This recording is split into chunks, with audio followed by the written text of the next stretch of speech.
Hi there, this is Becca with Amazing Paper Grace, and we have another folding adventure today. I'm going to be showing you how to make this lovely envelope that will accommodate a 5.5 inch by 5.5 inch card. I'm going to show you different options for embellishing, and there are 2 different ways to fold it, and it's very easy. So let's get started. You're going to need your score pal, and you're going to need a 12 inch by 12 inch sheet of cardstock that's double-sided. So to start out with, we're going to take and make a couple of tick marks. And a tick mark is just done at the top of your score pal, right where the little indent is. And so we're going to do one at 6 inches, and then we'll rotate. We'll do it at 6. We'll rotate at the 6 inch mark, we'll rotate, and then at the 6 inch mark. Then I'm going to take a ruler, any ruler will do, and I am going to score on the 2 inch mark, and I'm holding my ruler at that tick mark at the 6 inch mark, and I don't want to go any further than that, so I'm going to take and do that on all 4 sides.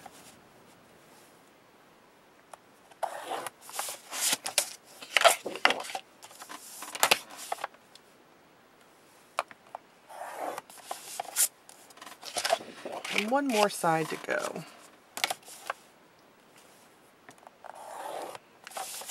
Okay, and now that I have that done, we're actually going to take and make another series of tick marks and make them small, but make them so that you can see them. We'll do that at 4 inches, at the 4 inch mark, and at the 8 inch mark, and then we're going to turn our paper and do that on each side.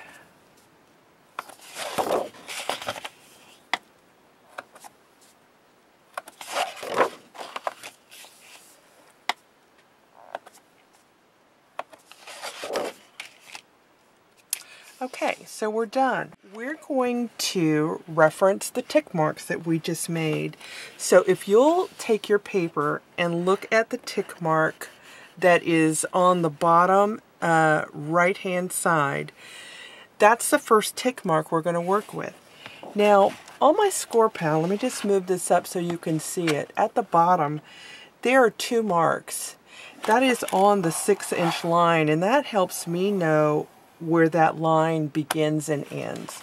So we're going to use the 6 inch marking line. So the first thing you're going to do is take the tick mark that we just pulled out. We're going to put it in between, and I'll just move this up so that you can see. We're going to take and put it in between those 2 arrows. While we're doing that and holding that down with our stylus, we're going to count to the 5th tick mark around the corner. 1, 2, 3, 4, 5. That will be this tick mark right here. And I'm going to align that on my line. And then I will score between those 2 places. Okay, so then I'm going to turn my paper clockwise, or I'm going to turn my paper 90 degrees. And I'm going to look for the tick mark on the bottom right hand side.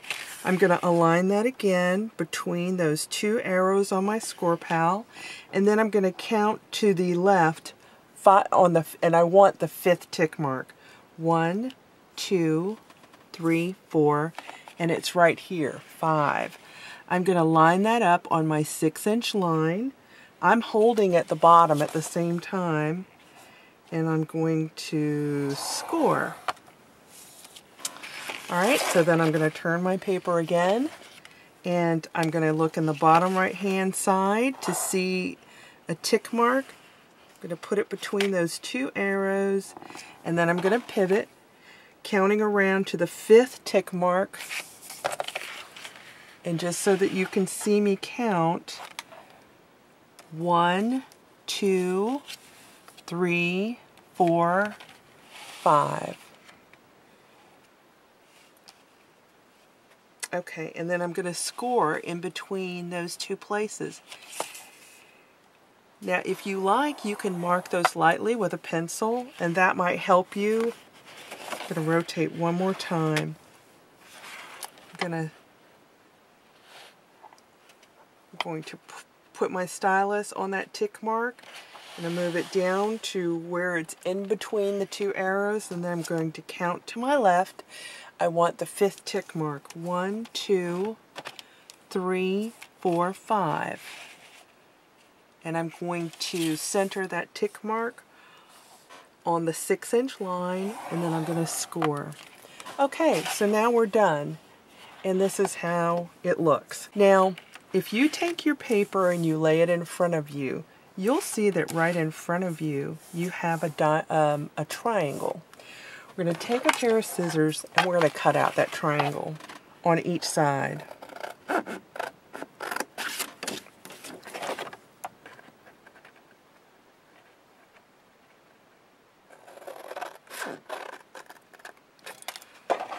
Like so.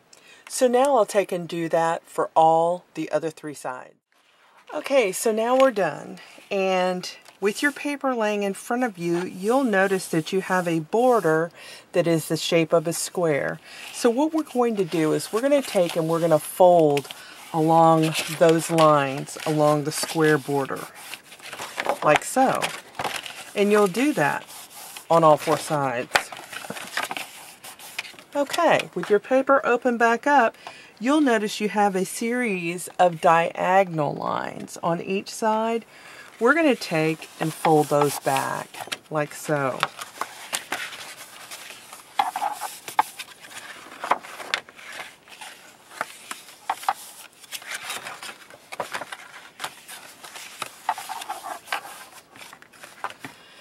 Okay, so that's basically the envelope. You can take and embellish it in a number of different ways, but there are really 2 different ways to fold this envelope.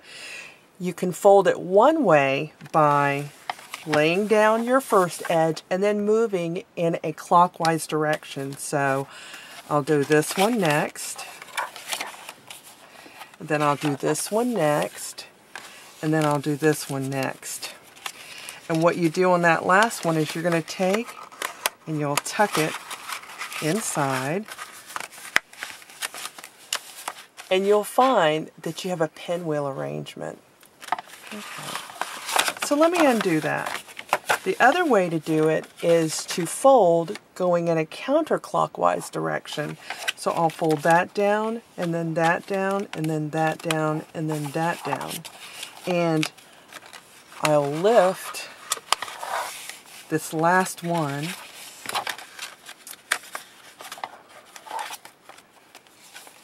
like so. And then you can put a belly band, you can take a nice spellbinders and center it in there, you can take a flower, you can go across it with ribbon, you can take a corner rounder and round each of these. It just makes a really nice presentation. So those are the 2 ways to fold it. So let's look at a couple of the samples that I've made, and I'll open them up so that I can show you how they were done. Okay. First we have this sample, and it was done with Spellbinder's Edge Abilities. So let me just open it up, and you can see, you know, there are my flaps.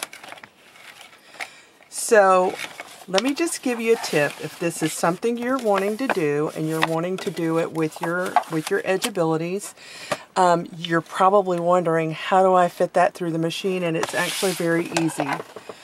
With your base plate, you're actually going to set your paper on the base plate this way, and you'll cut, running it through this way, and then the next time around you will put your die templates here, and then you'll run it through here.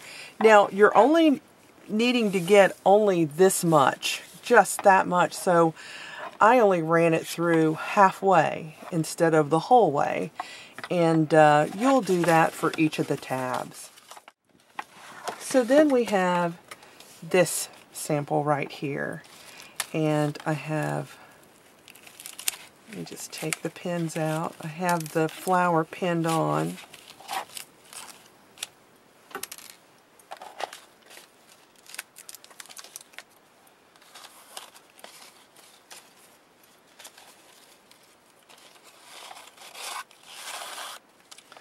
Okay, so this is basically the square shape that I showed you. If you're wanting to do this, say with a around the corner punch, here's the pattern that you're going to punch. You'll punch down one side, or you'll go ahead and do your corner punch and then do your border, and then go around the corner just a little ways, and that's going to give you a really nice presentation. And then we have this last one, and I have I've velcroed a bow on, and this one is done with a border punch. So I'll take the bow off, and here again we have this pinwheel arrangement. And if you're wanting to do this with a border punch, this is the pattern that you need to follow. And that's basically just going down one side, just like I did with the Spellbinder. So, 2 ways to fold, a lot of different ways to embellish. It's a really nice envelope and a really nice presentation, and I hope you'll enjoy using it for things you make. Thanks, and I'll see you soon.